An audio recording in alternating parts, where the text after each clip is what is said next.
the issues of teenage pregnancies in our nation.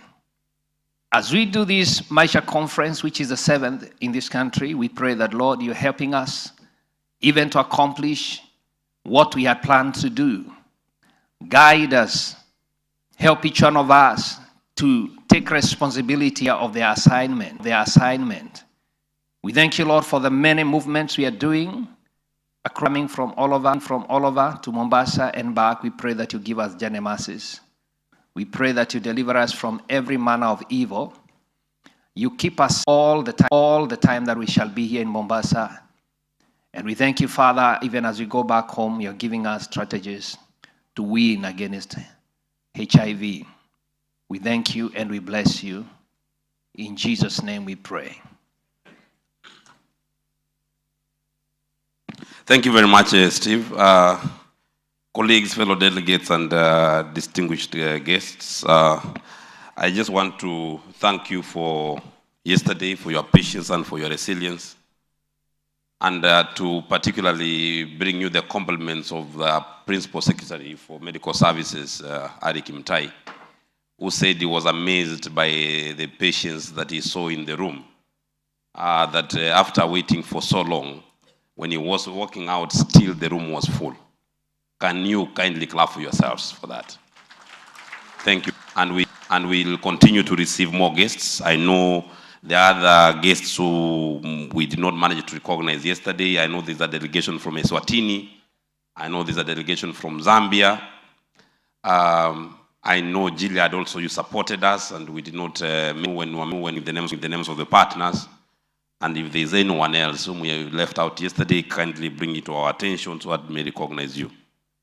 Also this morning, we have been joined by Mamadou Laminso, who is the Chief of the Education Program of the UNESCO Regional Office in Eastern Africa.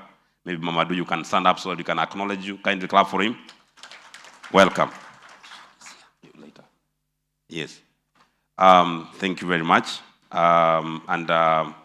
For purposes of just confirmation, although we were a bit late yesterday, we want to confirm that the following sessions indeed took place.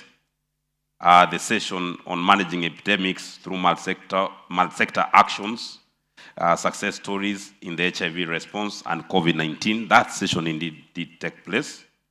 What works for our young people, the session took place, leaving no one behind. Ensuring HIV progress for key and vulnerable populations, KVP, that session took place. Aging and HIV country preparedness. Did that session take place? No. When is it taking place? This afternoon. Where, Davis? We are told here.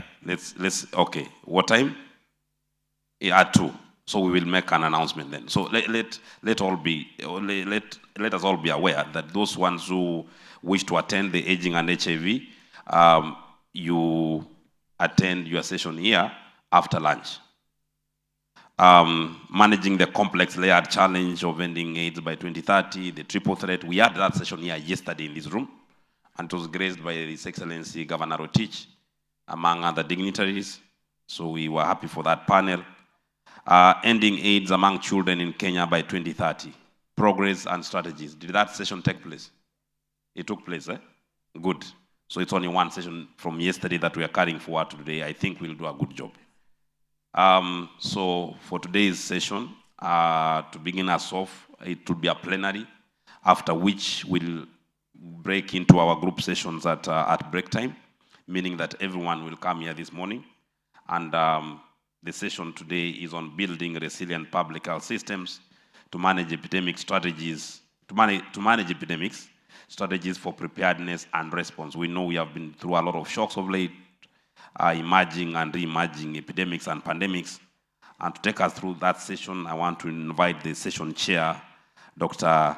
Deus Bazira from Georgetown University, to introduce his panel and proceed with the rest of the session. Daktari, karibu sana. Makofi ya daktari tafadhali. Thank you.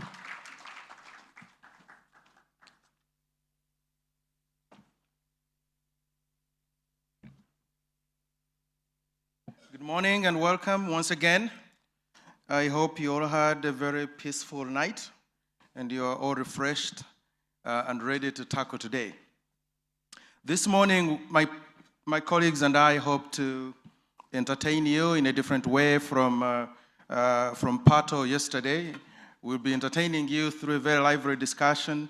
We'll be inviting you at the end of our brief remarks to actively participate in this discussion, because the topic we'll be addressing this morning is building resilient public health systems to manage epidemics, strategies for preparedness and response. And I think, given where we are today, just about 3 years since COVID-19 pandemic hit us, I think we've all become experts and participants when it comes to managing epidemics, outbreaks, epidemics, and pandemics. So I expect and welcome all of you to participate.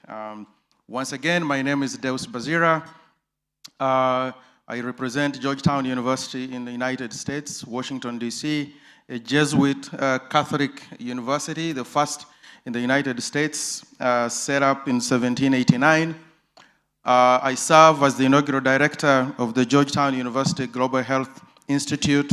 I'm also a co-founder and currently director Center for Global Health Practice and Impact at Georgetown University Medical Center, and I hold an academic appointment as an associate professor of medicine. Prior to that, and for relevance to Kenya, I was the founding director of the Center for International Health Education and Biosecurity at University of Maryland School of Medicine. You know University of Maryland in Kenya as CHEB. So I was the founding director of CHEB at the global level. So welcome. So what are we going to be talking about today? We will be focusing a lot of our discussion around issues of preparedness and response. And preparedness is something we talk about these days in light of COVID-19 pandemic, but are we really prepared to deal with the next pandemic or the next health threat? We know prior to COVID, we had very well articulated global and national preparedness and response plans. In fact, a lot of countries had gone through what we call the joint external evaluation that gets done by several organizations, including WHO, UNICEF, and national governments. And a lot of countries scored very well, meaning that they had capacities to prevent, to detect, to respond, and to rebuild if there was such a big event like a pandemic. The United States, where I currently live, was ranked #1 across all capacities, but we also know how the country eventually responded to COVID-19, and it registered the second highest per capita death from COVID-19 after Peru. So there was a lot of disconnect between how we assess preparedness and how we actually got to act when we got tested. So we don't want to make the same mistake next time, and trust me, there will be a next time.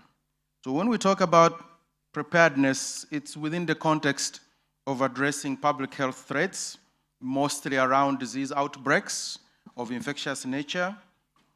Outbreaks are not surprises. Disease outbreaks happen all the time, and we know it. The question is, how do we deal with them? Because they are not random acts that simply occur. Our failures, in most cases, are influenced by our failures to make the right investments in core capabilities we require to be able to respond if an outbreak happened, so that we can stop it from becoming an epidemic. And then, at least if we fail to stop it from becoming an epidemic, we stop it from becoming a pandemic. There are shortcomings in governance structures at a global level, but also at national level. And in many countries, we tend not to have strong sub-national structures and systems that allow us to quickly detect things at a local level and be able then to work with national, regional, and global actors to respond. Sometimes we also tend to have conflicts between who is responsible. Is it the global institution like World Health Organization? Should it be WHO, AFRO? in Brazzaville, or should it be now Africa CDC in Addis Ababa that takes the lead, or should it be Minister of Health in Kenya? And then when we get to the national level, it becomes a question, who takes the lead? Should it be the presidency? Should it be the Minister of Finance? Should it be the Minister of Defense? Because we've seen when it comes to pandemics and disease outbreaks, they are not just health issues. They are economic, they are political, they cut across the security sector. So what that means for us is that for preparedness and response to work, we need a multi-sectoral approach, and we also need interdisciplinary approaches to do this. So today is not about me. I'm not going to bore you with my commentary. We have an esteemed group of panelists, experts in their fields, but also participants and people who have been affected by pandemics. I will be calling upon them to join me on the stage. I will introduce them one by one and tell you what they'll be talking about. Each of them will be given about 10 to 15 minutes to make their presentations or their remarks, after which I will ask them a few questions. When I'm done, I will open up the panel for the audience to ask questions and try as much as possible to interrogate these issues, because this is a topic that we are all very much interested in. We want to make sure that at the end of the day, 5 years from now, 2 years from now, we've built a public health system that works for all of us. And what that means is we have a public health system that is able to provide routine, essential health needs of the population, while at the same time, it's got inbuilt capacity and resilience to respond to any threats that may come up. And we don't have to pick between one or the other. We can deal with an outbreak, we can deal with an epidemic, while at the same time performing surgeries and immunizations. Okay, so to start us off, I'm now going to invite the first panelist to join me here, who will be addressing the issue of institutionalization and utilization of effective alert systems and the generation of data and other strategic information crucial to timely decision making. To respond, to detect, to prevent, to rebuild, we need data. And so this gentleman I'm about to introduce will be covering that topic. And this will be Dr. Samuel Kadevani, who is the head of Integrated Disease Surveillance in the Ministry of Health. Samuel is a highly accomplished professional with extensive experience in epidemiology and public health. He holds a Bachelor of Medicine and Bachelor of Surgery from the University of Nairobi, and he's got advanced degrees in applied epidemiology, business administration, health economics, and health policy. Throughout his career over the last 2 decades, he served at various levels within the Kenyan government, and he was very much involved in the responses that happened in the past, whether it's against COVID-19 or some other outbreaks. He's an accomplished publisher, and he's made remarkable contribution to this space. So we look forward to welcoming him and to hearing what he has to share with us today. Dr. Samuel Kadevani, please join me.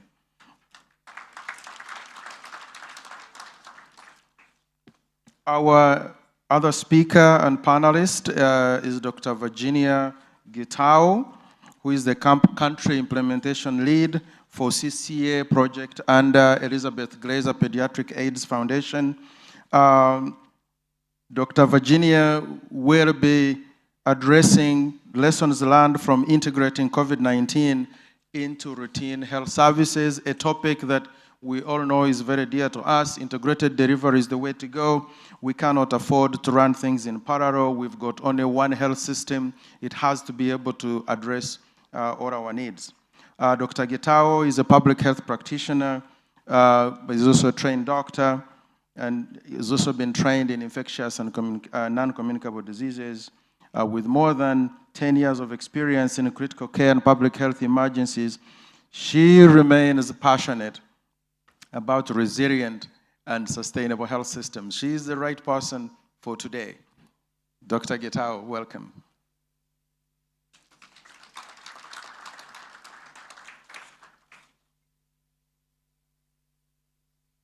Next is Ms. Anne Okaro, who is the National Chairperson, Kenya Network of HIV Positive Teachers, KENEPOT, that's what it's called.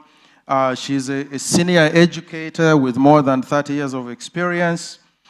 And given the focus of yesterday's discussions and the fact that Kenya's population is largely a young population, Ms. Anne Okaro is one of those that has been charged with the responsibility of educating the next generation of leaders and the next generation of citizens that are going to make Kenya great. So she has more than 30 years of experience with the Teachers Service Commission or Teaching Service Commission. She's a commissioned stigma champion, motivational speaker, and counselor, and is also a film star. She's an actress. So we have a celebrity with us today. She's currently writing a book, My Darker Moments, and this book will be launched next month. I encourage all of you to buy it. I apologize, Ruth, I'm not doing marketing for her book, but I think it will have a lot of things to tell us. She's also had experience as a HIV home-based care provider. She's a Global Positive Land Support Representative for East Africa, a member of several technical working groups. So she's going to be speaking to us addressing this issue of preparedness and resilient public health systems from a user's perspective. Anne, you're welcome. Okay. Then we have Ms. Kamunto Kenani from the Ministry of Education in the Director of Policy and Partnerships. We all know the importance and the interconnection between education and health, and I think to address these going concerns and health challenges we face, given that the majority of our population is young, school-going age groups, the Ministry of Education is critical and central to all our health initiatives, and we in the health sector have got to make an intentional approach to engage the Ministry of Health, Ministry of Education and the education sector generally in all our public health programming and interventions. Ms. Kenani, welcome. And finally, no, two more. I started mostly with the ladies, but we have two gentlemen left. Mr. John Ekelo, who is the health director of the Seventh-day Adventist Church in Kenya. One of the things that happened during the COVID-19 response, we realized that we knew this, but it became very apparent that there is diminishing trust in public health science and public health leadership. A lot of emerging evidence shows that there's been an erosion of trust in a lot of institutional leaders and institutions. However, the faith sector remains one of the most trusted institutions. And so the global community, and I encourage you in Kenya, should be exploring how we can take advantage of faith leaders and faith institutions to improve our public health messaging and risk communication, and get faith leaders to be champions and representatives of public health messaging. So Mr. John Okello is going to help share with us the faith perspective in how we build resilient public health systems. And finally, I invite a colleague of mine, so Dr. Haji Ibrahim Bola Gobir. He's also from Georgetown University. He's the regional director for Georgetown Western and Central Africa operations. He's also a CEO of Georgetown Global Health Nigeria, which is a local organization that Georgetown supports. He's an assistant professor of medicine within the University Georgetown Medical Center. He brings more than 25 years of experience and has had field working experience in more than 7 countries in academia, public health, and healthcare delivery. Currently, he acts as a principal investigator of a health security award in Nigeria and several countries, and he's been working with CDC Atlanta to develop a Center of Excellency public health emergency management program to help strengthen resiliency and preparedness for country public health systems to deal with pandemics. So he's the right person to talk to us about the future. Dr. Gobir.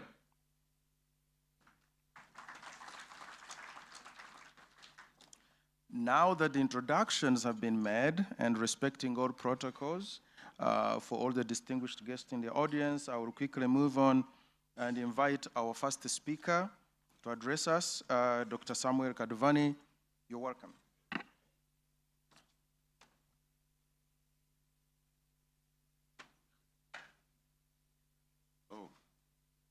Yeah, thank you very much, Brother Bazira. As told, my name is Dr. Samuel Kadivane, but I normally allow the ladies to call me Kadiv, so feel free to call me Kadiv. My task today is to really look into how do we build resilient systems, particularly in surveillance, in which you talk about detection of cases, being able to manage those cases, and also eventually rebuild in the event that we have had an outbreak and it's over.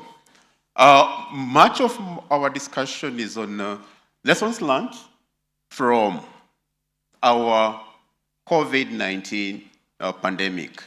We in surveillance thought we had a very good and effective systems, only for us to discover that it might not be as prepared as that. So I'll start by just defining what is surveillance. And in this case, we use the WHO definition, which is quite wordy. It goes like ongoing, systematic collection, analysis, and interpretation of health-related data essential for the planning, implementation, evaluation of public health practice, with closely integrated with timely dissemination of this data to those responsible for prevention and control. If you look at this definition, it is quite wordy. So for us as surveillance officers, what we like to put across is that surveillance is nothing but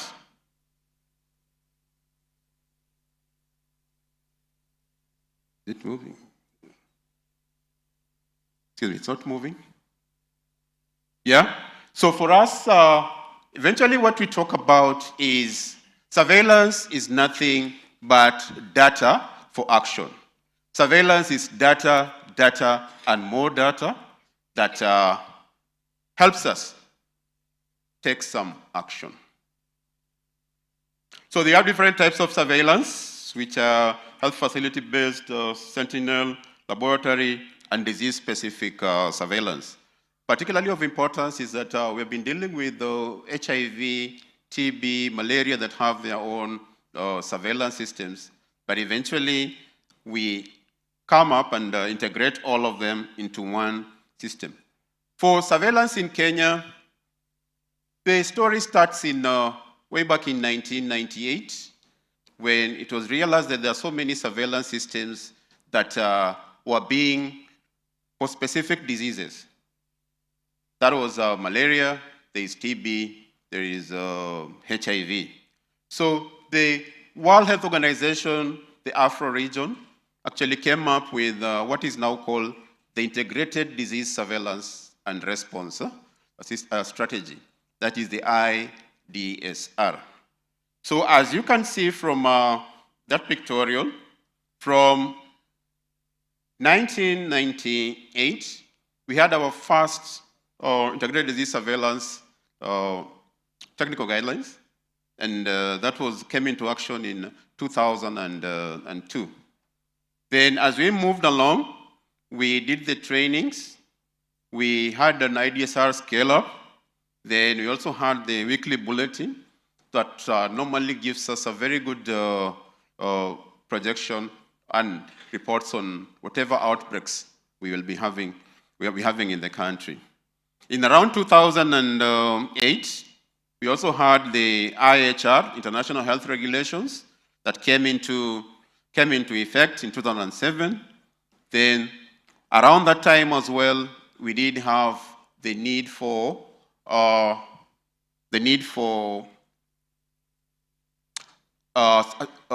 concentration on non-communicable diseases, the NCDs. Then as we move along, we also went and had a revision of the guidelines in 2010. And around that time, you remember, we actually had some pandemics. That is the avian flu pandemic, if you remember.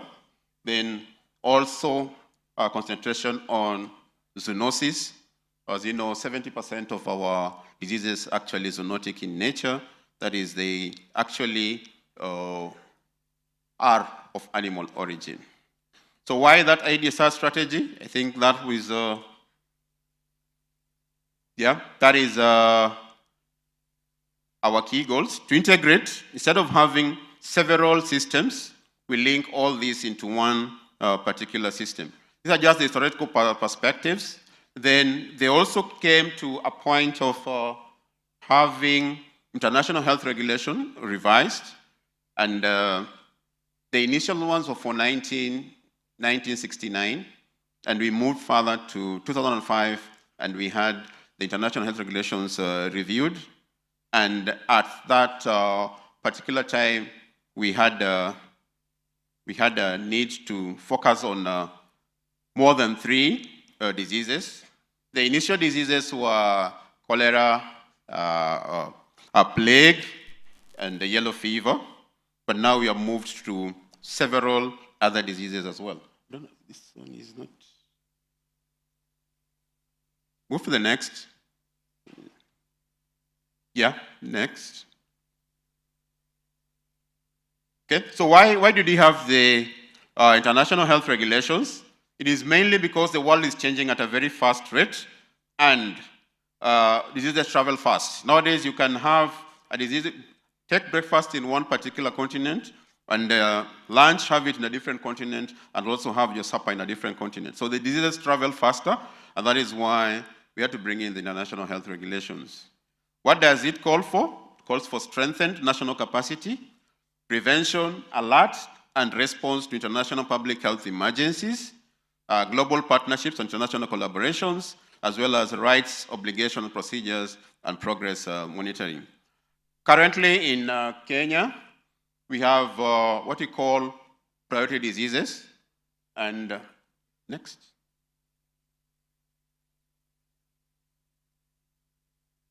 This one doesn't seem to be working. Okay, just move to the next. Yeah, so talking about 46 priority diseases, conditions, and events. And of course, with the introduction of what we call One Health. One Health basically talks about 3 aspects of disease control. Number 1 is the human aspect. Number 2 is the animal aspect. And then number 3 is the environment. The interaction of all this gives us what we call a One Health approach. What has been the impact of IDSR? When implemented well, it improves early detection, early reporting, and leads to prompt and effective responses. Where IDSR is fully implemented, it has improved response time and reduced morbidity, mortality, and also the duration of the outbreaks, pandemics, and epidemics. There is a need for use of innovations in technology to strengthen e-IDSR, such as mobile telephone, health approaches, e-learning, and also e-teaching. So what are the lessons that we learned from COVID-19? Number 1 is that surveillance is critical because it provides regular updates on the occurrence of diseases, conditions, and events. We also came to learn that we need to have a whole government approach. There are various sections that are supposed to interact. There's a meteorological department, there's a Ministry of Education, there is security. As you remember, even during COVID, a big aspect of COVID ended up being a security issue. Then we also need to know now we have surge capacity. That is capacity that you have just in case there's an outbreak or an epidemic. You can be able to call in extra staff to combat that particular situation. So we also have pre-positioning of emergency response supplies. That could be drugs, vaccines, as well as personal protective equipment or PPE. A great importance is also now attached to risk communication and community engagement, which is addressing the issues of misinformation and the disinformation that is particularly found on social media. As regards this detection, we are revising our case definitions, which actually assist in identification of cases, conditions, and events. We also have improved laboratory capacity that we've had. Remember during COVID, you only had 2 labs that were able to do the test, but even as we move now currently, we can detect more cases, basically because of improved diagnostic capacity. In terms of technology, we have introduced the genomic sequencing that enables linkages between outbreaks in different regions of the world. Then there is modeling. There is now a wider embrace for modeling in predicting future outbreaks. Of course, we have also had improved technology in terms of vaccine production and enhanced surveillance at the points of entry. It goes without saying that we are now having what is known as epidemic intelligence from open sources, that you can be able to do scanning of the media all over the world and come up with anything that is touching on a particular condition, which is the way we are moving forward for easier detection. In terms of response, the need for early response in case of outbreaks, which prevents morbidity and mortality. There is preparedness and response plans that are in place now, and also testing these particular plans through simulation exercises.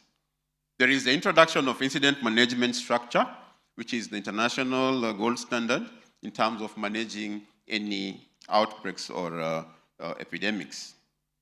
Currently, we have also embraced the public health emergency operation centers. Initially, there was only one national one, but for now, we have around 18 counties that also have public health emergency operation centers. There is improved ICU capacity in terms of response, that as you realize, initially, mainly ICU capacity was at the national level, but it has now gone down to most of the facilities at the sub-county and county level now have emergency ICU capacity.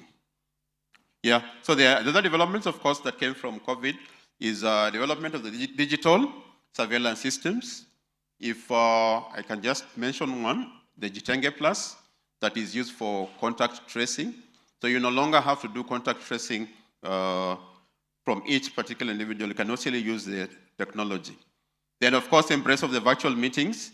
Now that we have virtual meetings, it's easier to even do review of surveillance reporting rates and all that. Then, of course, legislation. Currently, there is a review of the international health regulations, which has been initiated following what happened in the COVID-19 pandemic. Thank you very much.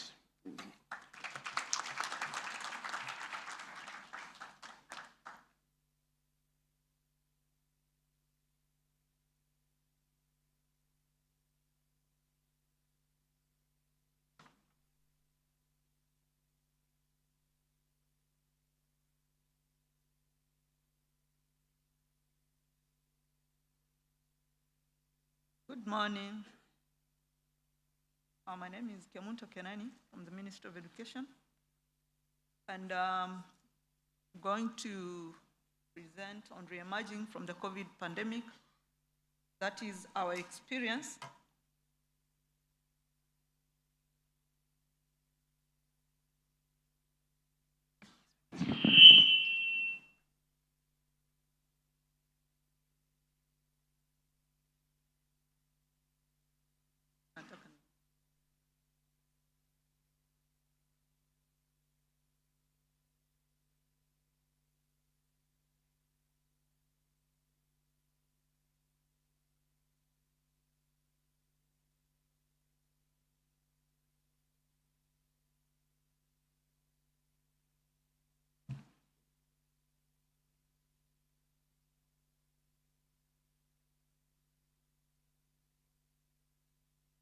Okay, that is technology for you.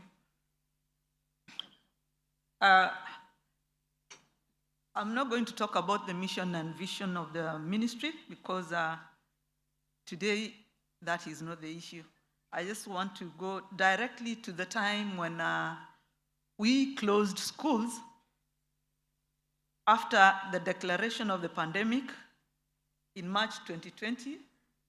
And then over 18 million learners and trainers were supposed to stay at home and await for the reopening of schools. I am sure if you flash back that time, I'm sure that was the most interesting time of all the times we've lived in because we've never known what a pandemic is. And we thought that probably it is something that is going to take us a few weeks, a few months, only to be told now we are no longer going to work. We are no longer going to teach. Our learners were going to stay at home, be with their parents. And then later on, everything else was closed. You can imagine a situation where you are having over 18 million learners who are staying at home with their parents. Parents who are not used to having their learners in the house for that long. Just imagine having teenagers in your house running up and down, but they're not going out to play. That was the situation we found ourselves in. And then it was thought quickly. We had already started the program of DLP, digital learning, and thought that now that we are digitalized, we can actually move learning to the digital space until the challenges came on.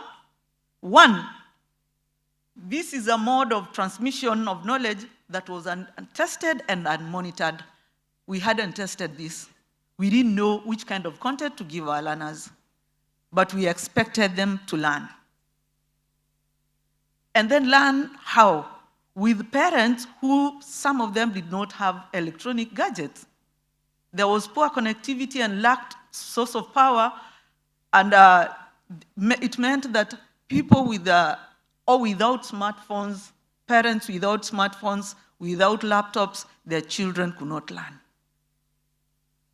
Then, of course, the same parents could not even be able to support their learners because, for one, even them, their knowledge, most of us, our knowledge is limited to specific subjects.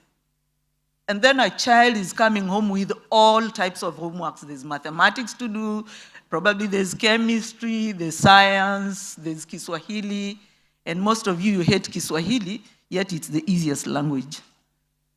And you can imagine, a parent is supposed to support a learner at that level.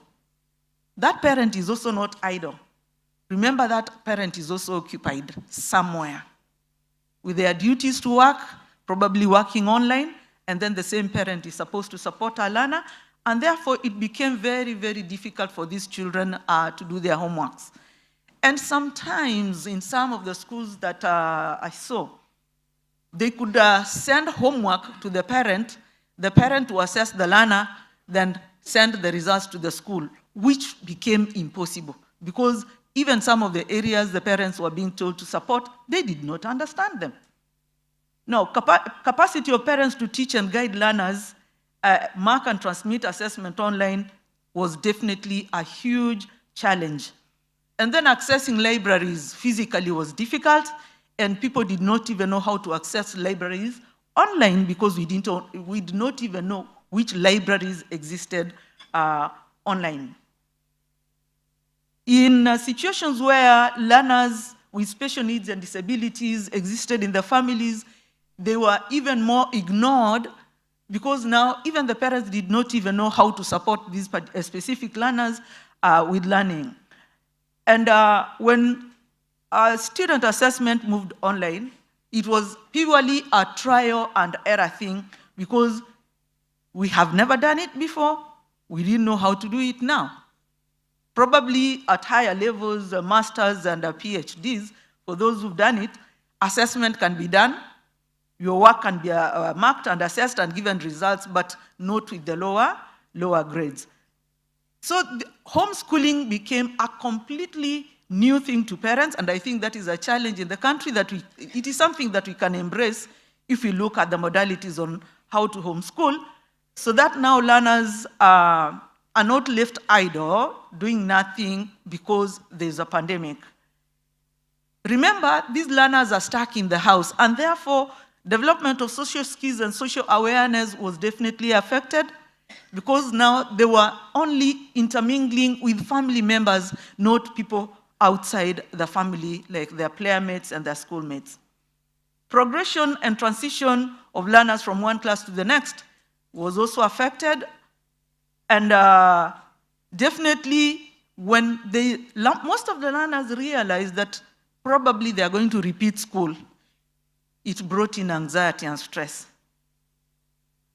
And because of the closure, most of the teachers who are teaching in private schools lost their jobs or income, so to speak, because those schools felt that because the teachers were not going to school physically, they were not entitled to any salary. And what happened next? Reported cases of teenage pregnancy. You remember they were all over the press that now in Machakos, we are having so many girls pregnant. Kids were indulging in drug and substance use and abuse. And therefore, when we looked at the whole situation, it could tell you we were actually very unprepared for this particular pandemic. And as a result of the situation within the homes, even within the education sector, a lot of anxiety, depression, and stress was experienced. What did we do? As a ministry, the first thing is the ministry appointed a COVID-19 National Education Response Committee with a mandate to develop modalities of reopening when we realized, or when the government realized that the situation was improving. And after that, they developed a training module for teachers and officials so that they could enable, put in place the health protocols in preparation for the reopening. And then the school reopening modalities and protocols were put in place.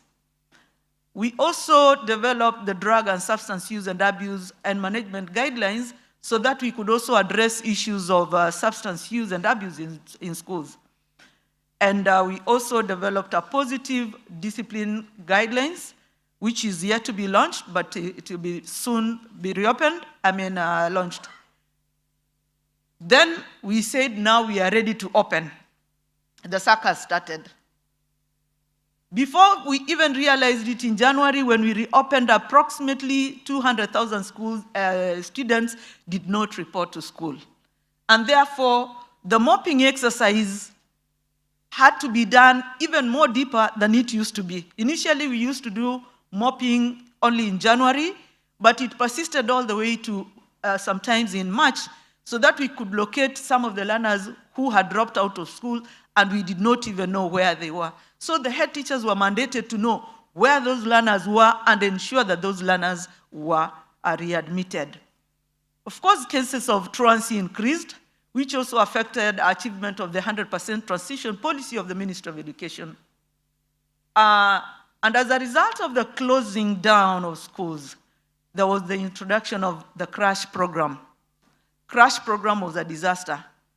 If you can remember very well, kids could not even participate in co-curricular activities. There was no music, there was no drama, there were no sports, and therefore tension increased. And as a result, we saw, by the time we got to October, over 200 schools had already been raised down. And therefore, it was the mandate of the Ministry of Education to rebuild them before they came up with sanctions later on in 2022. There was increased anxiety and stress for both the learners and the teachers, even the education staff. But what did we get out of this? There is need to reduce the digital divide to enhance online and remote learning. We are glad that the Open Learning University has been put in place, but the question is now on accessibility. Who are they going to admit with the kind of cost that we saw? Through a multi-sectoral approach, we must invest in prevention of teenage pregnancies and other related factors to ensure a return to school for all learners. Remember, do not discriminate and saying your program is supporting only boys. Where do only girls? Where do the boys go? Because they're also children of Kenya. There is need to revitalize the Ministry of Education Community Service Learning Platform and to support establishment of safe spaces during school holidays for skills building opportunities. We can have hubs where they can go learning on technology and innovations. There is need for joint intervention by the health and education sectors to address mental health issues. I remember during Uhuru Kenyatta's tenure, he requested that we developed a mental health policy, and up to this time, I do not think the policy is in place. There is also need for community movements to address the issue of substance use among adolescents. It is within the same community that these kids are drinking and smoking and using substances and nothing is being done. There's link rite of passage programs with comprehensive curriculum that covers value of all gender and mental health among other life skills. And there's also need to recruit trained guidance and counseling teachers to provide psychosocial support for learners. Remember, most of the guidance and counseling teachers in our schools are self-trained. They are not trained by the government, and they are not employed by the government. They actually give free service to the learning institutions. So I think it is high time we also employed guidance and counseling teachers to be specifically there for guidance and counseling purposes. Otherwise, I want to thank you so much for listening to me. Thank you.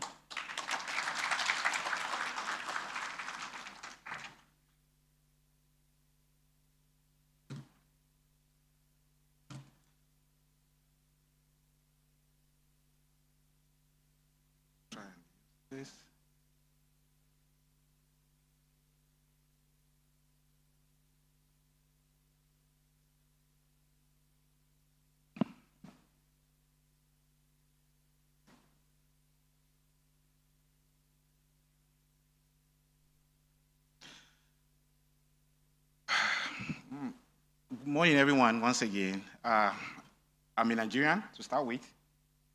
And sometimes I like to wear my dual hat of being a Nigerian and also living half and half in Nigeria, and then as well as living in the US.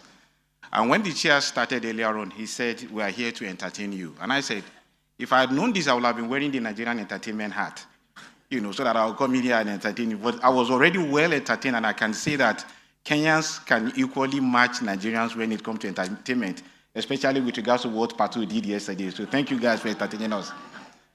Next slide, please. Thank you. So I really would like to start by again showcasing Nigeria. We are all over the place, to be honest. Even walking into the hotel, when I checked in 2 days ago, Nigerian songs were playing all over. I felt like I was home. Coming in here today, even the jazz sessions were all Nigerian songs. Sometimes I almost get into the mood of, trying to dance and, just have fun and enjoy myself.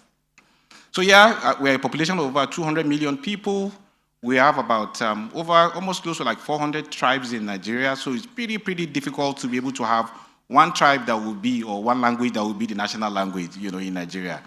I know a lot of people here will probably watch Nigerian movies and the rest of them. So here I am representing everyone in Nigeria. Next slide, please.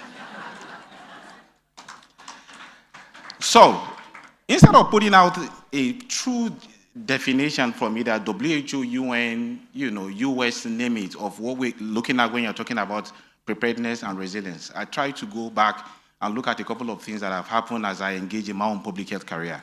Now, this is not a picture that we took in Nigeria. This is actually when Georgetown University started implementing HIV care and treatment program in Cameroon in 2020.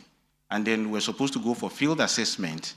And we embarked on a field assessment, a joint field assessment with CDC, interestingly. The Georgetown program, we are like maybe 5 or 6 of us. And then while we're going, we were all cautioned that this particular part of Cameroon, in the eastern part of Cameroon, for us to be able to go to this place, we would need armed escort. Now, we are not the ones that travel with the armed escort. The armed escort was by CDC. But then, of course, we had to follow the convoy to be able to assess this place. So the convoy was there with armed escort, and then there was also the road network that we had to navigate. And that sort of prepared me for that experience prepared me for any other event, because they drove very well in a very professional way. And I felt I was prepared enough for the next event that was going to happen in Nigeria a couple of weeks back, maybe 2 weeks ago, in the southern part of Nigeria. Oh, we're going to start a fellowship program in a place called Edo State. And they said we need armed escort. This time around, we had to provide our own armed escort. So we have these mobile policemen with rifles and everything, hillocks in front of us. And they packed all of us, both Georgetown staff, the government staff, in a bus.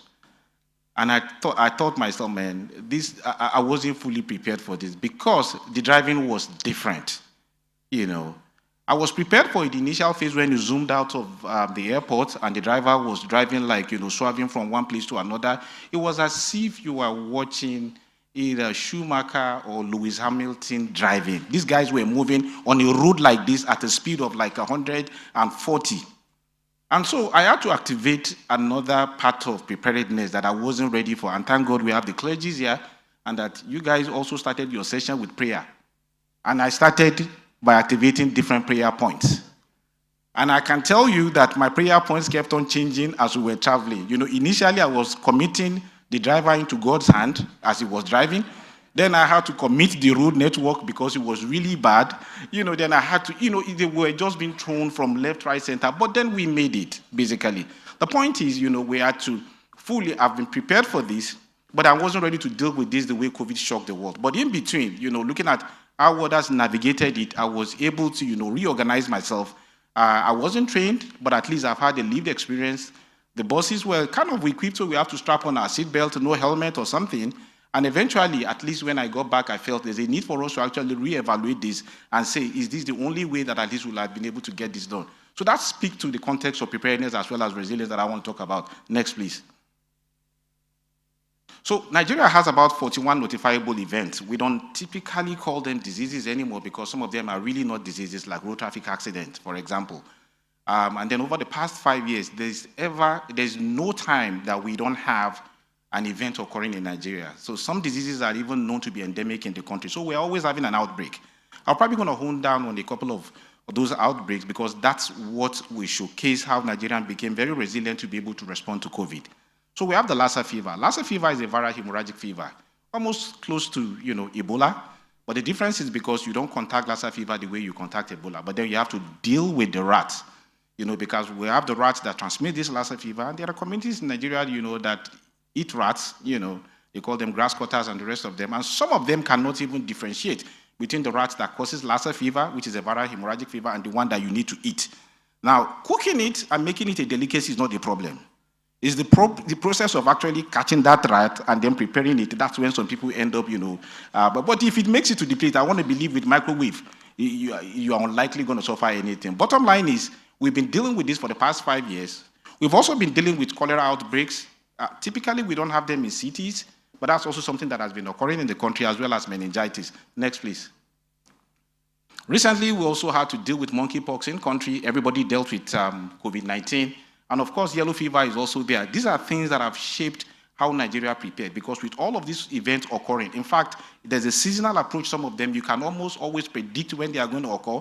We get everybody ready, and then we respond. Now, you might want to argue and say that, why are we really, really not eradicating or stopping these things? It's almost impossible to actually be able to get that done. What we've been able to do over time is actually, reducing the number of cases and then reducing the number of deaths that are occurring from this disease. Hopefully, at some times in the future, we will be able to get to that level of eradication. Next. And of course, just like Kenya and Nigeria also have HIV, estimated about 1.9 million people living with HIV in Nigeria. And we've received significant amount of support from the US government, whether it's CDC, USAID, USDOD, and Global Fund too. And the effort and the infrastructure that the donors put in Nigeria has also helped us strengthen the system, in terms of being able to leverage this for pandemic preparedness as well as response. For our HIV program, we do HIV surveillance. We have a robust supply chain system that guarantees that we don't have stock out of drug. The healthcare workforce are always trained, almost on a daily basis, even if you have attrition, people are trained, they are supported. You have technical assistance being provided by partners as well as government. And then there is sustained community engagement even for the HIV program. For some of us who have been in the HIV program for over a decade, you will know that at some point, people have to come to the facility to pick up their drugs. Now we're talking community treatment. You are talking test and start. Things are changing. These are all infrastructures that at least the US government put in place that Nigerian government was able to leverage during COVID. Next, please. Now, we are also having additional ReEmerging diseases in country because these things are not going to go on break. We are having diphtheria, despite the fact that this is supposed to be a vaccine-preventable disease. We are having an outbreak. We are having anthrax outbreak again. That was a couple of months ago. And then after declaring Nigeria as being polio-free, we've started recording circulating variants of poliovirus in fragile conflict and violent settings. And it's not just occurring there alone. It's because it's actually difficult to actually be able to get into some of these places. You don't want to get kidnapped. You don't want to get killed. But then the country is also prepared because we have folks over time that have been involved in providing immunization or doing immunization campaign like traditional birth attendant. And that's when I actually discovered that even if you're a bandit, you still want to have babies. So they don't kidnap the traditional birth attendants. They want them to be able to come and deliver their wives. So with that, we said, if that is going to work, then we're going to be using this traditional birth attendant to deliver the polio vaccines to the children. And they are doing a great job at actually that. Next, please. So what are the gains? Just to summarize, because this is where I want to hone on most of my slides. The next couple of slides is just to talk about what Nigeria did with COVID, and I don't want to repeat what some of my colleagues have talked about with regards to with COVID. So with all of the outbreaks occurring, the Nigerian government decided that there was a need for us to actually be able to have a fully functional National Public Health Institute. And that happened in 2018. So yes, without that, it would have been very difficult for us to actually be able to maintain and manage. And we go out right now, even at Georgetown University, pitching to most countries to either have National Public Health Institute set up or figure out a way to strengthen existing EPI division of your Ministry of Health to be able to perform that function. Over time, of course, we'll be able to map all of the stakeholders and engage them, in preparedness as well as response. We've also been able to identify early resources and assets that we will need for emergency response. Now, you need to understand one thing. We don't focus these resources only on a national level. We go down to the subnational as well as community. And then we also build capacity at all levels. Again, we are lucky over time, the US government through CDC has supported us to actually, roll out public health emergency management training program. And of recent, of course, we've also been funded by CDC as a university program to develop a Lassa fever clinical management fellowship program because of the way, of course, they've seen Nigerian government prepare and respond to events. We have all of the emergency operating centers operating at national as well as subnational level. Community engagement is something that is ongoing and we're still maintaining, including engaging religious and traditional leaders. We've identified some of those treatment centers and, sort of twist them over time to actually be able to respond to different outbreaks. So it's not just for Lassa fever alone. These treatment centers, as well as their lab, are the ones that were already positioned to be able to respond to COVID. And that was why it was a lot easier for us to actually be able to get that done. And then we do all of the after-action reviews. We don't just respond, but then we conduct all these after-action reviews. We do tabletop exercises. We do simulation exercises to be able to enable us to prepare and become resilient for the next pandemic. And again, like I said earlier, we're still leveraging the PEPFAR infrastructure as well as global health infrastructure in Nigeria. Next slide, please. So yes, this is just to talk about COVID. Like most of us know, it took just about 60 days for COVID to arrive in Nigeria, and then we welcomed it graciously. Next. Because, like I said, we've already been able to do all of the mapping of the different stakeholders. These are just some of the stakeholders that were engaged, as part of preparedness for COVID. Next, please. So in terms of preparedness, at least what I can say, the Nigerian government did very well. Immediately before COVID even arrived, we didn't have a red carpet, but we had to roll a red carpet for it. So at a national level, the Nigerian government had to, form a national COVID-19 preparedness group. And these are some of the functions, that they serve there. I don't want to read through most of them, but they were there to provide the leadership. And then secondly, next slide, you can go on. We also have to, figure out a way to manage our port of entries. They were preparing them to get them ready. They have to introduce technology solutions. They have to make sure that people are already well-trained using the existing training infrastructure that we have. They now have to also further re-engage the US government through US CDC, USAID, US DOD, because they are really the partners that were involved in running and driving the HIV program. And because of the challenges between, there's HIV, there's TB, some people were struggling with, how will you be able to differentiate between somebody with HIV, coming down with COVID? And so there was a need to actually do that engagement. In terms of response, the government introduced or inaugurated the Presidential Task Force for COVID response, and these are some of the things that they had to do. Next, please. They were always doing daily briefs. Some of the pictures that I have here are the pictures of the chairman of the Presidential Task Force and the Nigerian Center for Disease Control, the then Director General. We have to transition to a full-fledged emergency operating center. We have to engage over 150 corporate bodies and multilateral as well as bilateral organizations. There was the rapid deployment of rapid response team to 35 states in Nigeria, including the Federal Capital Territory. Nigeria has 36 states, but one of the states refused to accept COVID. So that's why we have 35 years. We have to set up drive-through centers, and then we have to be able to continue to engage the government, track our supplies, and then further strengthen surveillance activities at port of entry. Nigeria is not landlocked, so we have the waterway, air, as well as the land borders to actually be able to put the right team in place to continue to conduct surveillance. Next, please. And then, as Georgetown University, we had to look at institutional resources to see how are we going to support the Nigerian government. What did we do? We developed a microsite that was actually tracking everything that was happening with regards to COVID response. And that's what we have in the image below. So they were able to look at the epi curve, track all of the cases, and then use that to guide how decisions are made with regards to lockdowns, social non-pharmaceutical interventions that were put in place, as well as the pharmaceutical interventions. We had to scale up testing laboratories, leveraging existing infrastructure. For example, with the PEPFAR, there was the gene expert that was used for TB diagnosis. They were using it for EID. They were using it for viral load. We also have to be able to leverage that infrastructure at that point in time for COVID. Public-private partnership, of course, was now intensified, and then we have private labs springing up to be able to complement and support what we are doing and all of the efforts. And of course, as we're also managing COVID, we now have to also start doing a couple of COVID-related research so that we're not just relying on research that are occurring out of the country, we are also doing our own research in Nigeria. Next. And then, of course, the vaccine, like every other country, tried to, do the vaccine rollout. At least I know I probably took vaccine twice until I had to talk to my boss, Deus, who is the moderator here, and he told me that, look, he has taken battery 4 times or 5 times, and then because I was traveling, I've also had to take the COVID-19 vaccine multiple times, so we try to encourage everybody to take the vaccine as much as possible. And the picture you have there is our president. Then he was actually the first to be vaccinated, and then everybody followed suit. I think one thing that I want to stress here, which is my last slide, is what the US government is actually also supporting us through US CDC. No, the slide before, which is the Public Health Emergency Preparedness Response and Recovery. Now, as opposed to the FEM training program that we're already implementing, this particular one is actually meant for the entire ECOWAS region. So we are actually engaging all of these countries with funding from the US CDC to implement this training program. We are bringing folks from all of the Africa, all the ECOWAS countries to Nigeria next week to go through the process of requirement gathering and developing content, because the content is going to be different from the traditional EOC FEM training.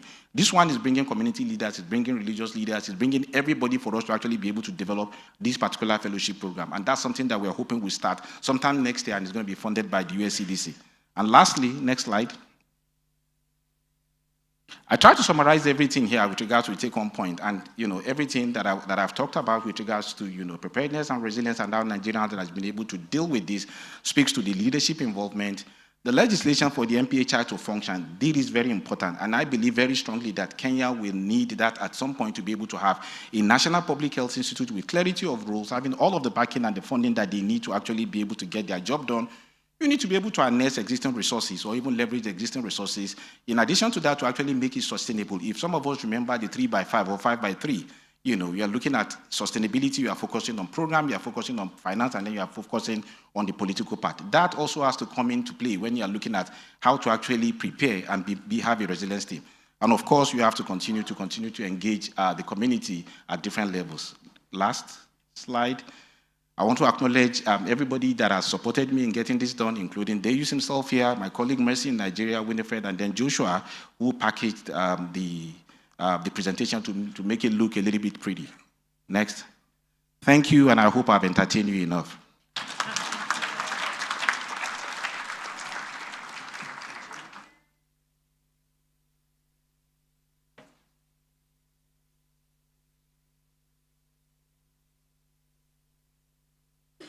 Thank you. Good morning, everyone. It's very hard to follow after Dr. here, so kindly have mercy on me. My name is Dr. Virginia Gitao.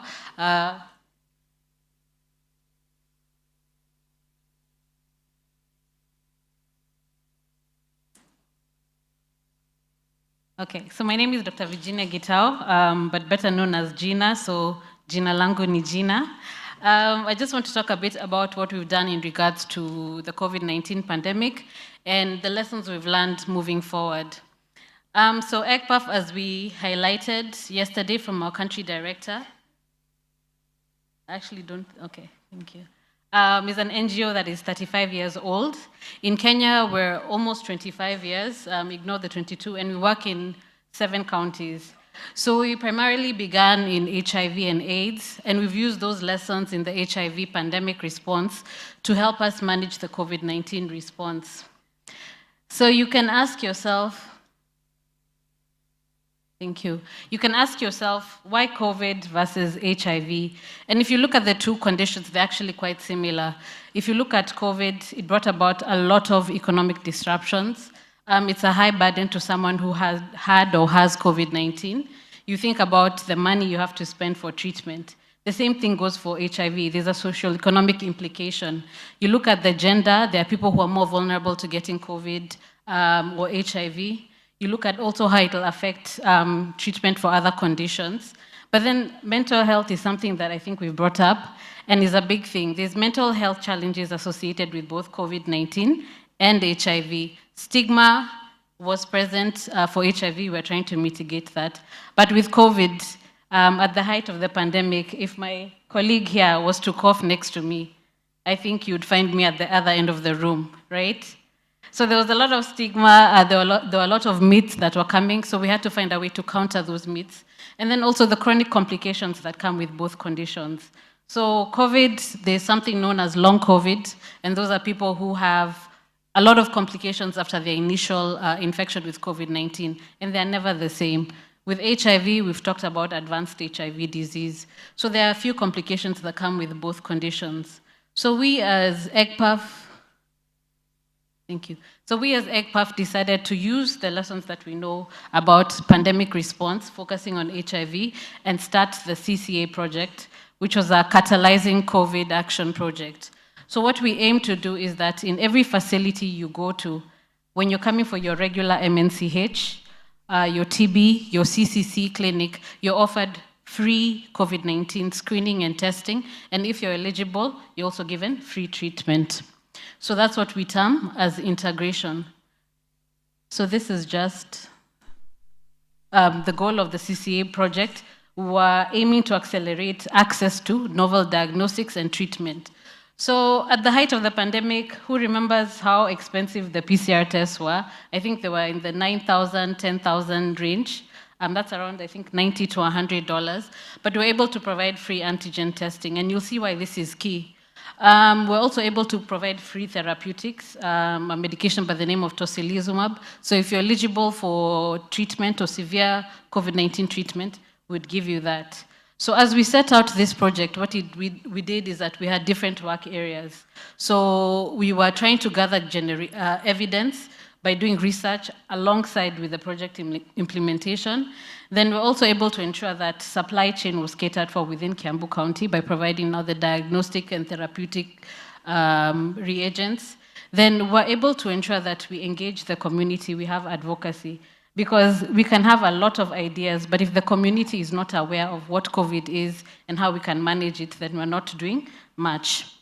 Lastly, as we even plan to exit, we want to ensure that the systems we've put in place are sustainable so that Ministry of Health and even the community person is able to carry on the rest of the services. So did this integration work? Like I said, you come into the clinic and you've come in to be seen with a particular condition, but we offer COVID-19 treatment services. So yes, it did work. We were able to actually ensure that even as you come in, we all know when we go to the hospital, it's a full day affair, isn't it? Even if you're coming to see your consultant and you're told your appointment was at 9:30, you'll probably end up seeing the doctor at 11 or 2 p.m. if you're lucky.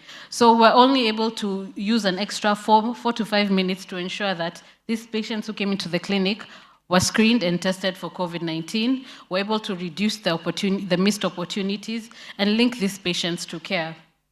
One thing that revolutionized the project is that we stopped using paper. So now any patient who comes to these facilities, they're screened through a tablet, and we get real-time data in our dashboard. So at any given point in time, I can actually tell you right now there are 4 patients who've been seen for COVID-19, and anyone can access that dashboard. What it does is that it gives us real-time data so that we can use it to make decisions. And moving forward, I think using digital platforms such as the Kenya EMR is something that can actually cut across various conditions or pandemics. That's just a screenshot of the Kenya EMR. We're able to get the COVID EMR integrated into the Kenya EMR. So let's talk about this intervention. Does it work? Should you integrate COVID or any other condition into clinics? What we saw is that out of the patients who attended overall within Kiambu County, we were able to actually screen around 80 to 85% of those patients. And out of those patients, we're able to find almost 10% of them eligible for testing.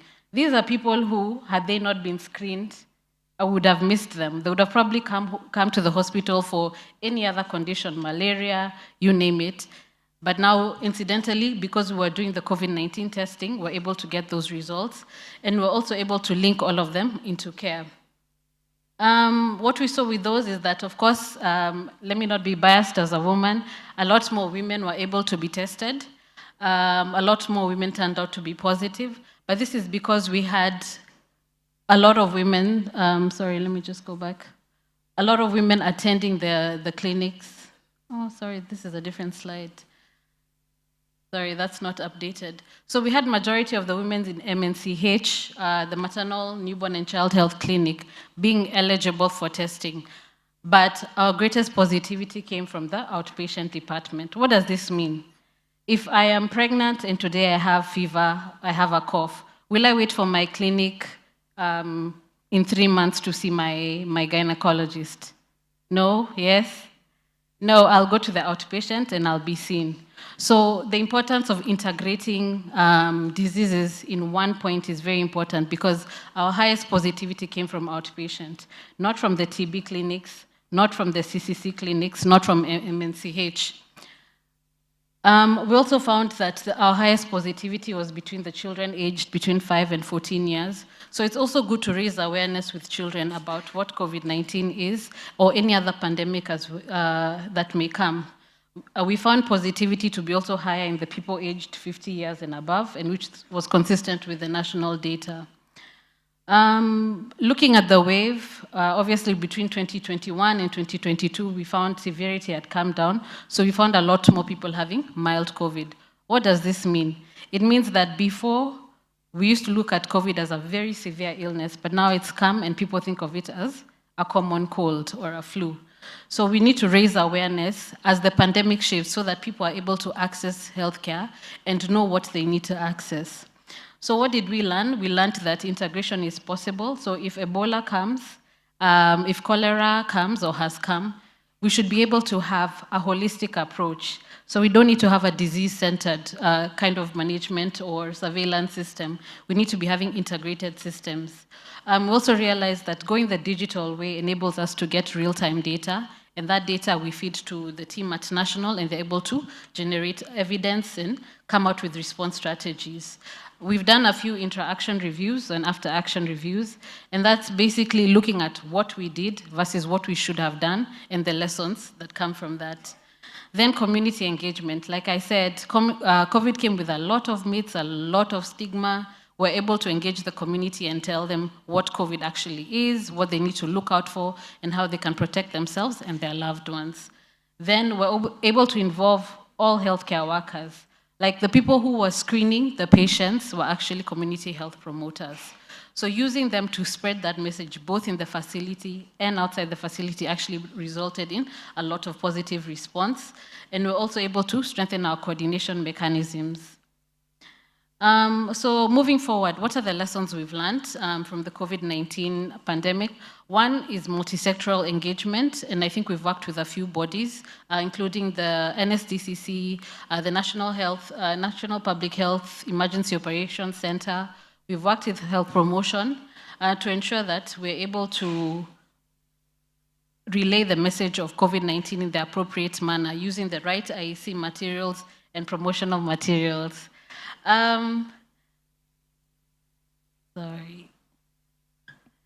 We've also learned that Okay, this is misbehaving. We've also learned about the importance of digital health and having an EMR that actually tells us what is happening on the ground and utilizing that data in a realistic manner. We've realized that risk assessment is important. So know what you have in the country, what you have in a facility, what you have at subnational level in regards to the bed capacity, to the critical care capacity, and even HR capacity, so that when another pandemic comes, you're able to model and prepare the right stuff adequately. We've also learned the importance of continuity of essential service, and my colleague highlighted earlier about closure of schools. So in a lot of countries, the school feeding programs, the immunization programs were actually interrupted because children are not going to school, so they were not able to access those kind of cares. So as we're focusing on the pandemic, what do we have in regards to the catch-up plans and the response plans? And this actually goes to our recovery and reutilization plans. So we built a lot of nice hospitals, we had a lot of nice ICUs, or critical care capacity. We trained a lot of personnel on critical care, on IPC. What are we doing with that resource? So what is the repurposing plan that we have as a country at national, subnational, and even facility level? How will we utilize, let's say, that level 5 facility that has an ICU and maybe change it to a cardiac center, a transplant center? Or are we going to have those machines and those skilled personnel just lying dormant? Then lastly, we should have systems ready for any upsurge, so that if you train a particular group of people about surge capacity, you know that tomorrow, if we're told Ebola is here, then we have a trained rapid response team at county level, at facility level, even at national level, so that we're not running around trying to catch up with a disease that has already gotten away ahead of time. So I think that was my last slide. I'll just say thank you to UNITAID, National and Kiambu Department of Health, also to the WHO, NSDCC, NASCOP, and all our other implementing and development partners. Thank you.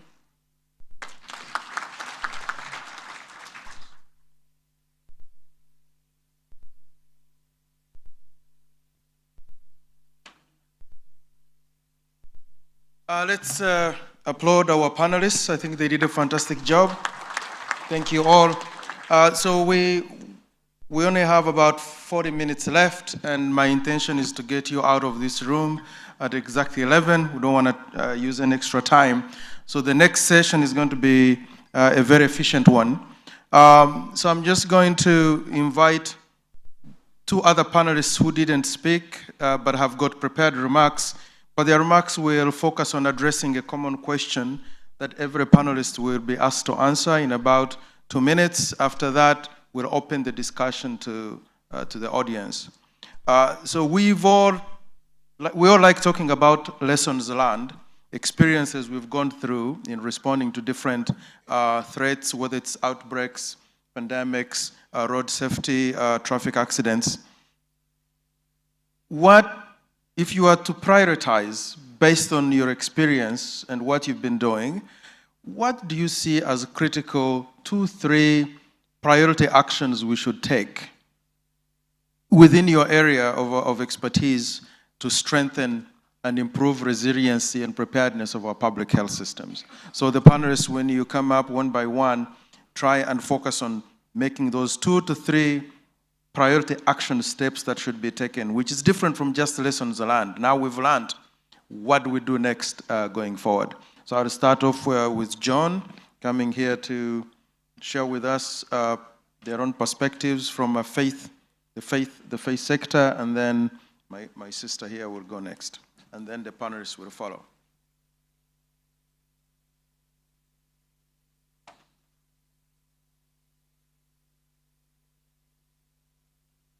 All right, good morning. I'm John Okello.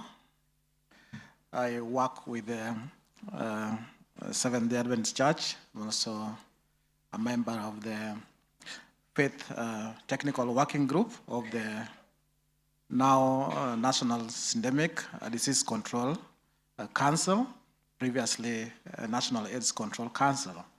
I'm here to talk about the response to the pandemic by the faith community. I just want to start by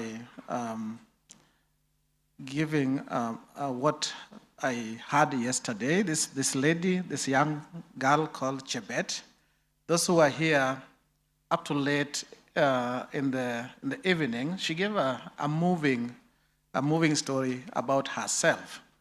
But what touched me out of the story she gave is about the support system.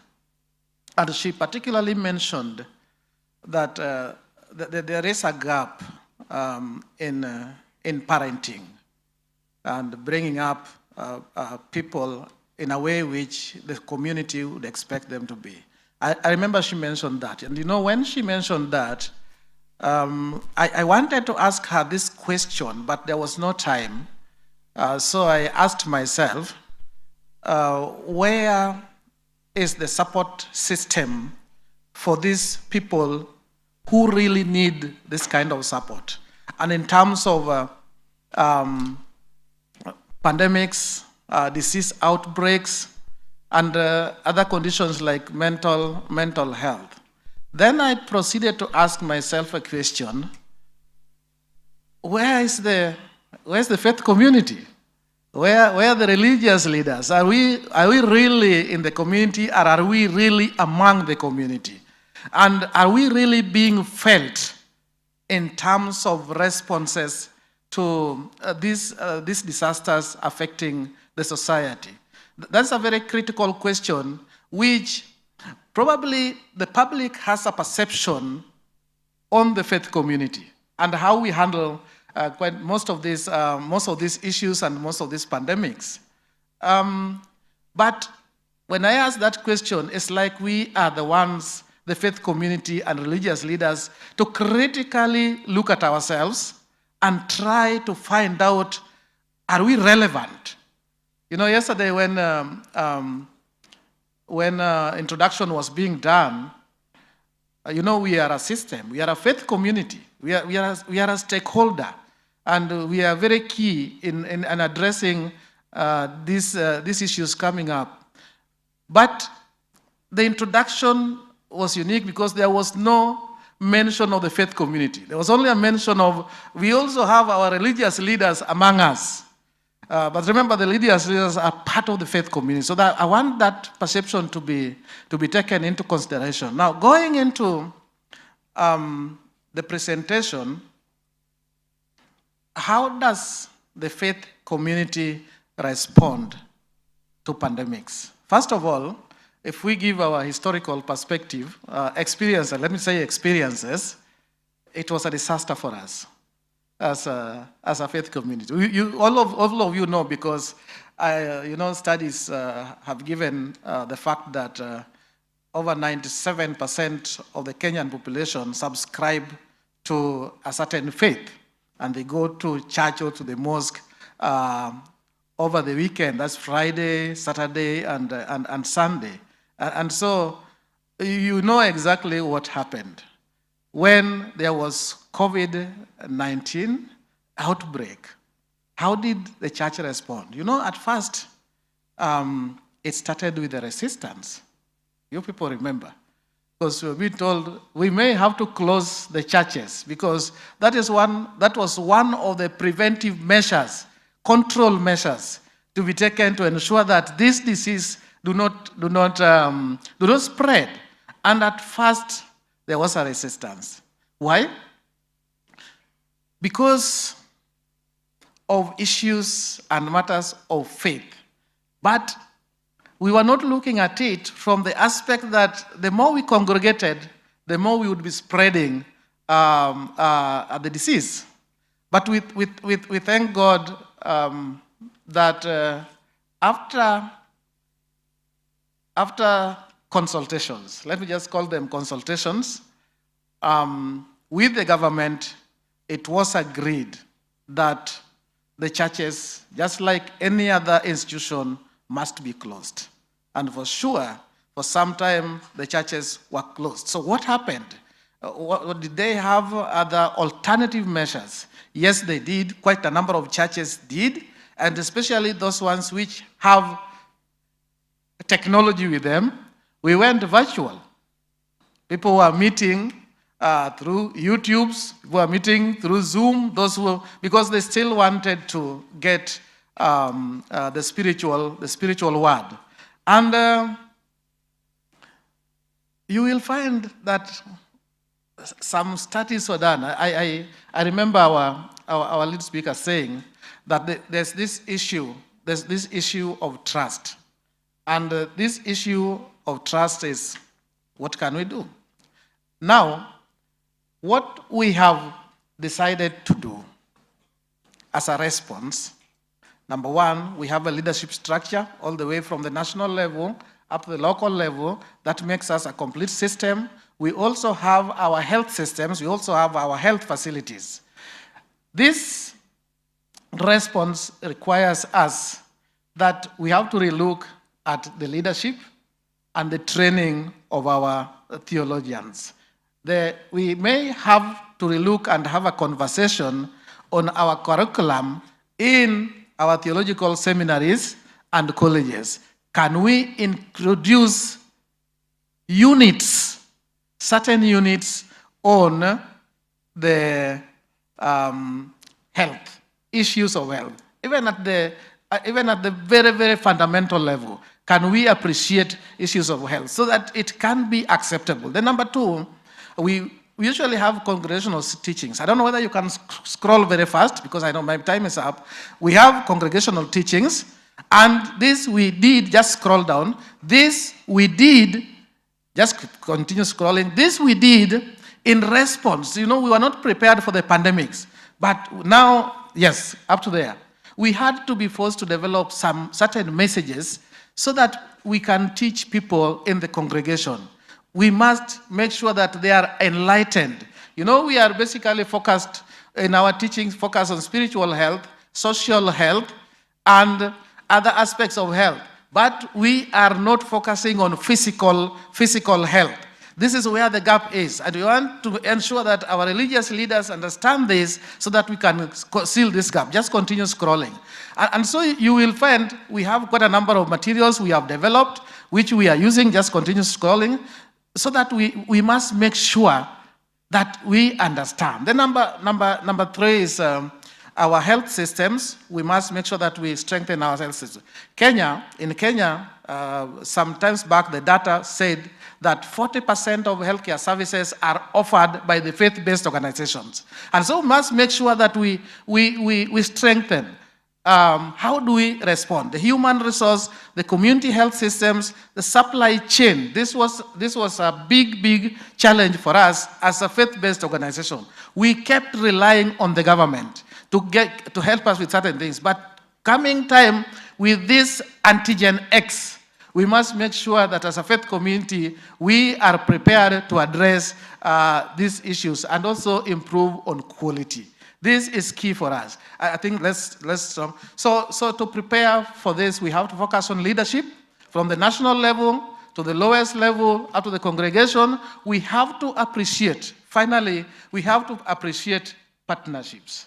Very key for us as a faith community. Partnerships, number one. Then number two is that faith communities must appreciate the role of science in control of diseases. We must appreciate that. There could be certain issues, a few issues could be there, which brings controversy. But generally, the faith community must appreciate the role science plays, because all the interventions we did put in place were based on science. They were based on science. And focusing basically on behavioral aspect of controlling diseases. The question is, are we ready for the next antigen, which can come anytime? The faith community must address its systems, must address issues of leadership. We must appreciate partnership, and we also must appreciate science if we have to work together as a faith community and address the pandemics which are coming over. We can't do it alone, but together we will make it, all of us. Thank you so much, and God bless you.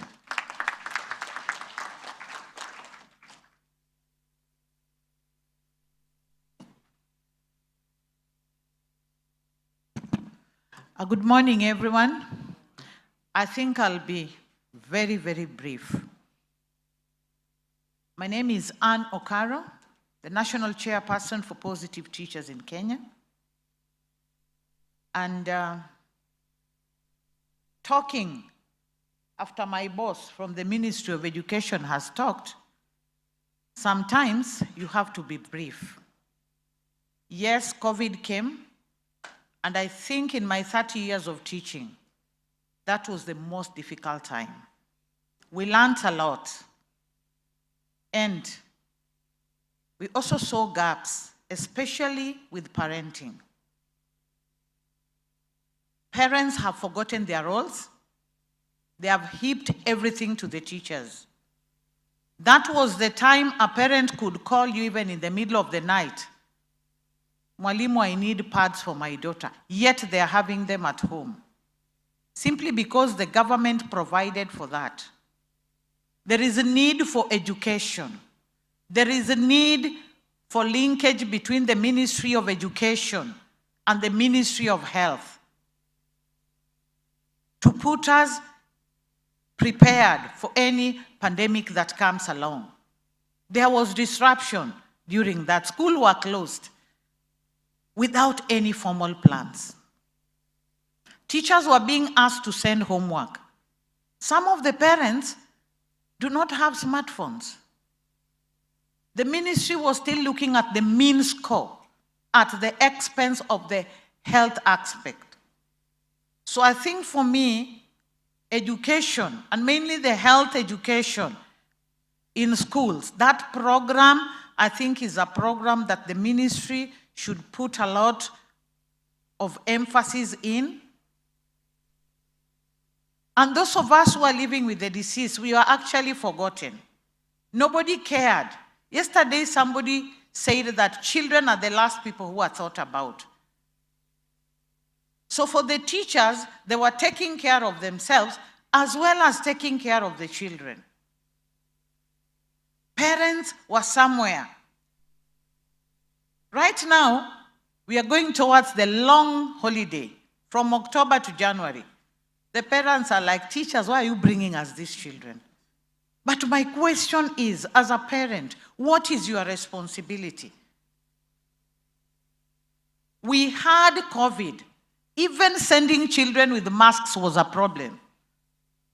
Parents were like, mtapewa shuleni. So my challenge to everybody seated here, I think the school setup should really be given support. I really want to appreciate the National AIDS Control Council. You know, the syndemic, it's still heavy in our mouths. But we are proud of the things that you've taught us, especially for the teachers living with the disease. The empowerment we have got from the National AIDS Control Council. They are doing the work that the Ministry of Education is supposed to do. I'm sorry about it, but let us say the truth. So I think from here, when we get back, the ministry should sit and come up with programs to support the teachers, to support the learners, and also the parent. Because what the teacher tells the parent, when a teacher speaks to the parent, it is done. Like now we are having the several health campaigns. It is through the schools that we realize them. So because of time, allow me to say this. We need to put a lot of emphasis in the education sector. Education, education, education, and sensitization. And that is the only way we are going to be in a prepared situation when the next pandemic comes. Thank you so much. Thank you so much. So in the interest of time, the panelists are not going to answer my question. Instead, I'm going to give one member of the audience to ask a question that will be answered by the panelists in the next 5 minutes only. So first come, first served. Any question from the audience? That gentleman put up his hand first. I'm going to give you the opportunity to ask.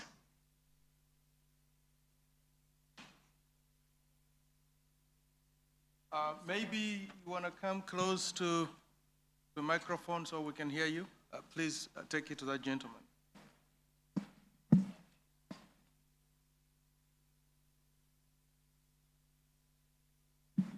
Thank you so much to the panelists. I'm Gideon Koriri from Kericho. And my question is, what are the mechanisms that have been put in place for the youths and adolescents who are in school who are taking the tracks? Because we have realized that most of these school going, when they're in school, they go for track holiday. What are we going to do so that we can maintain the low viral load? Thank you.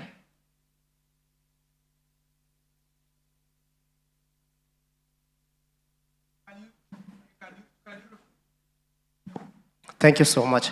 I was asking, what are the mechanisms that is in place or that the ministry, more so the MOE, are putting in place that we have teachers who are also taking medication to see that they can help the youths and the adolescents who are in the same school, but during the school time they go for track holiday because of the stigma, and also during the inspection in school.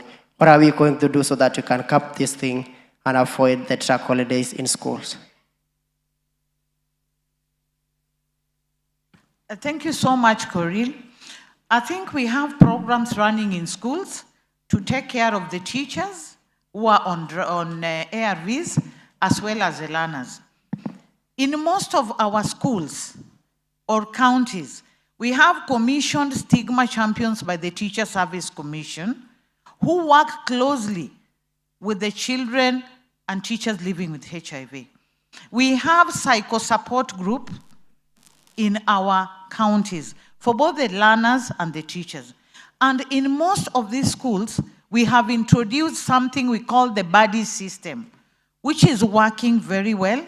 The buddy system helps the learners in full adherence and also to fight the stigma and discrimination amongst learners.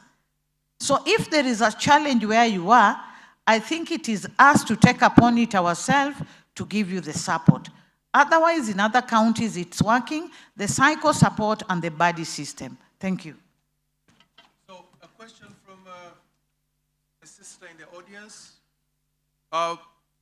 Definitely, I will have to defer to you, Professor Ndwati.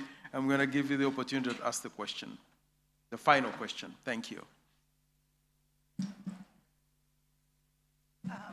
Thank you very much. I come back to that same question of children, the health of children, the teachers, and the parents.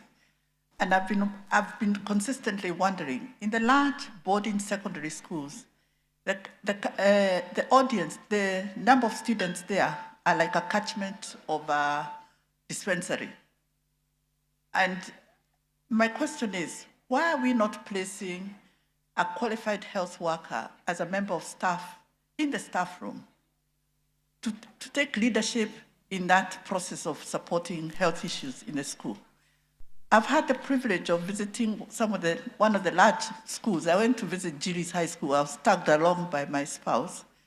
And the space where used to have 600 students has 3 times the number of those students. I had a chance to interact with the Form 1s and Form 2s, and all those children had the face of a child who's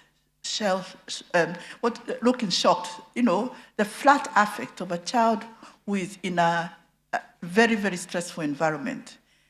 Now, this is not going to disrupt the school immediately. It is not immediately noticed. But this kind of stress and the lack of identifying it and working on it has very, very long-term ramifications.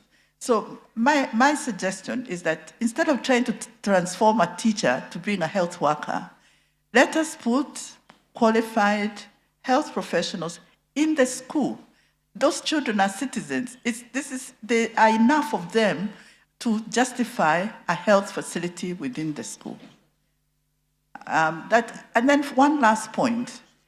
We underrate the impact of the AIDS epidemic on parenting. The people who you're calling parents, those ones who are sort of dishing the children away, these are the survivors of that period of time.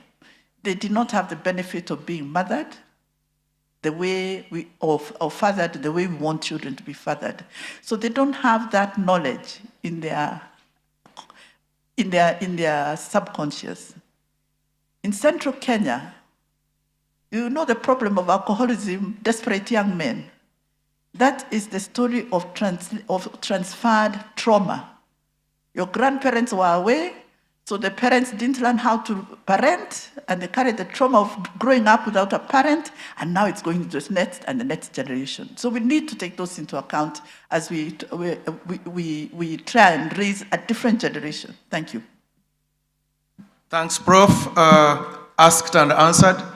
If there's going to be one takeaway point from this session, as part of ending the triple threat and learning from the COVID-19 experiences, and as we build towards a more resilient future, I think one takeaway message, and I hope the policymakers in the room will take this very seriously, is how we bring health, holistic health, into the education learning spaces. Because I think we don't have to always be stuck with the traditional structures of the health system. Health is impacted by a lot of determinants, and education is a big one. So how do we bring structured health support, health promotion, and healthcare, certain parts of healthcare, into the education system? So I would like to take this opportunity to thank all the panelists. I wish we had more time to entertain questions from the audience, but one of the responsibilities of the moderator for the session is that I have to respect rules. And the rules, that the time that was allocated to us is ended, and I would like you to take your break in preparation for the next session. What we are going to be doing as the panelists will pull together a post-conference report summarizing everything that has been discussed, including recommendations and action steps that were not presented here. Hopefully, through the Endemic Control Council and the Ministry of Health and Education, some of these recommendations could also be considered for policy and programmatic action. Once again, join me in thanking the panelists and thanking the audience for your participation. Thank you.